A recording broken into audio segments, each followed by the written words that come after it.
I am Razmere, and I speak for the reviews by Razmere, of which I am reviewing by reviews. I'm reviewing the LORAX, people. Just follow the day.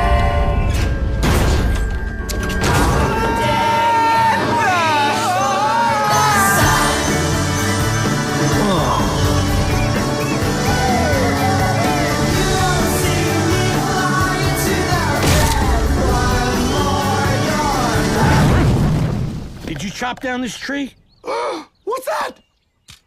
Hey! I think he did it. Just follow the seasons, find the time, reach for the bright side. You don't see me fly into the red. Wow! Just follow the day.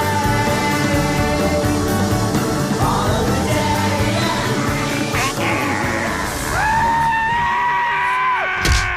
You have been warned. Thanks. Yeah, okay. You have been warned. LORAX, based on the classic children's book from the 1970s. Alright, so yeah, this guy named the Onceler cuts down all the trees and destroys the world. Pollutes the ocean, pollutes the sky, kills off all the animals, the end. Or is it? Well, yeah. Well, the classic children's book, you could probably stretch out for maybe 30 minutes as an old school cartoon. And if you read it aloud very slowly, it's a good way to kill 15 minutes, but stretching it out for a full hour and a half, you run into a few minor problems. Okay, now everything with the Onceler and the LORAX, that's actually from the classic book. Do I really need to summarize the whole thing for you? Okay, anyway. Everything from the book that's been adapted is great. It's beautiful. I love it. Danny DeVito, he's hilarious. Everything with Zac Efron's character and Taylor Swift's character is kind of... Alright, it feels like you got this great painting on one wall, and then someone takes a post-it note, draws a little crayon doodle, and slaps it on and goes, "Now it's done! Yay!" It just doesn't quite work.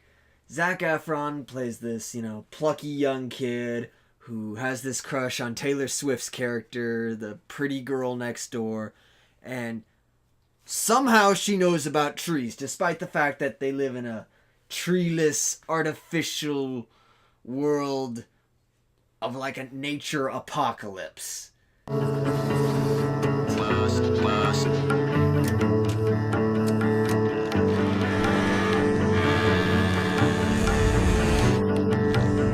So somehow she knows about trees and somehow knows that they make photosynthesis. We don't know where she learns it, but she wants a tree. And our hero, our little kid, Zac Efron, he's like, okay, fine, I'm gonna go get her a tree. And he meets the Onceler, and the kid's all, what happened to all the trees? And the Onceler says, I cut them all down. Well, that was kind of stupid of you. Well, yeah. Here, have this seed. Okay. And so he has the seed and he's gonna plant it, but then, kind of out of left field, this evil Ed O'Hare guy who sells air, who's apparently the richest, most powerful man in the world, despite the fact that he only has 2 henchmen. Seriously, the guy has the entire town security camera wired, but he can only afford 2 henchmen. What the hell's up with that?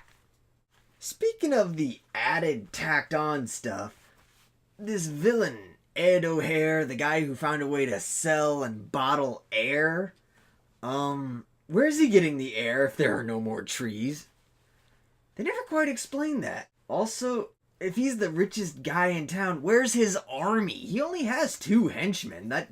I know I brought that up before, but that really bugs me. He only has 2 henchmen? I mean, heck, Shredder from Ninja Turtles had an army of ninja robots, yet he didn't have any disposable income. or a steady job. I mean, if he would have just had like some kind of machine that makes air, like the Aromatic Makotron 9000, I would have been like, okay, it's Dr. Seuss logic. I buy that. But they never really explain where he's getting the clean, fresh air if all the trees are dead. They never bring that up. It's confusing. It's mind-boggling. But Razmere, it's a show for children. Yes, it's made for children. That doesn't mean it's made by children. It's made by fully functioning adults who need to think these things up. They can't just leave it up in the air like that. Air. Kind of reminds me of Spaceballs. Selling air in a can, or that one Arnold movie. Just give them some air. Another interesting note about the LORAX is that, BAM! Surprise musical!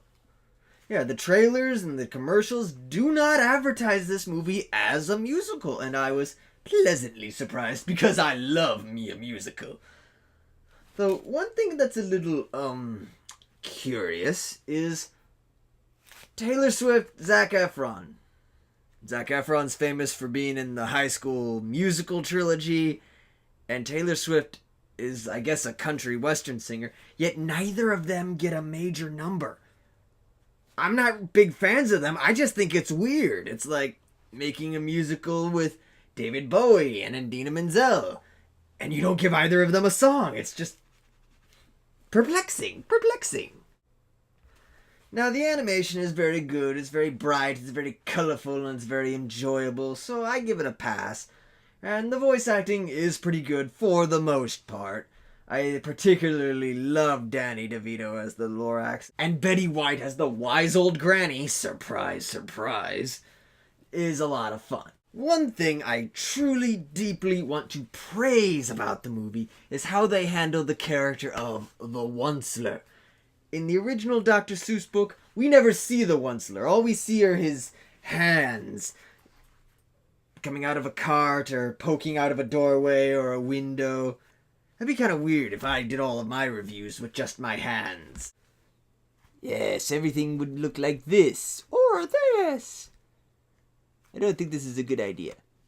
Didn't you used to have my voice? Shut up! Nom nom nom nom nom nom nom. But in the movie, we get a fully fleshed out character. He comes from this farm in the middle of nowhere with this incompetent redneck, possibly inbred, completely shallow, materialistic, disgusting family. And the Onceler is the one guy in that family who seems to have an IQ above room temperature, so naturally he is shunned, mocked, ridiculed, neglected, and given all sorts of crap just for being different. And he wants to go out, and he wants to make a difference in the world, and change the world, and basically become rich and famous, so everyone will love him and worship him, so he can fill the void left in his soul that was carved out of him by his cruel, horrible, understanding, impossible family. Whoa.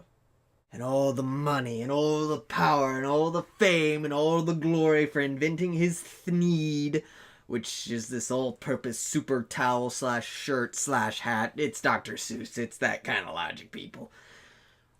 All that stuff that he gets from the Thneed, which he needs to chop down all the trees to get, it really doesn't, it's not enough. Because it doesn't make up for the fact that his family doesn't really love him until he becomes rich and successful, and the minute he chops down the last tree in the land, and he becomes flat broke because apparently he never thought of, planting seeds to chop down more trees. Just saying, it's basic farming. He grew up on a farm. Weird plot hole.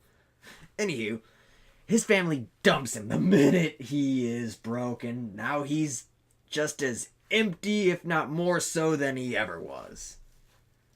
Wow, this is kind of deep. Surely the stuff with Taylor Swift and Zac Efron will just be as deep, right? Right? Oh no, it's kind of tacked on and kind of meh, and the songs are okay. But only the Onceler's song is the only one that's really catchy. So the LORAX is okay. It's good, but it's not great. It could have been a lot better. It should have been a lot better. But I'm willing to take what I can get. I'm going to give this either a high rental or a low matinee. So if you decide to see the LORAX, I do hope you enjoy it. So until next time, everybody, I'm Razmere. Later. Who invited the giant furry peanut? I'll go right up your nose. You wouldn't hit a woman. That's a woman?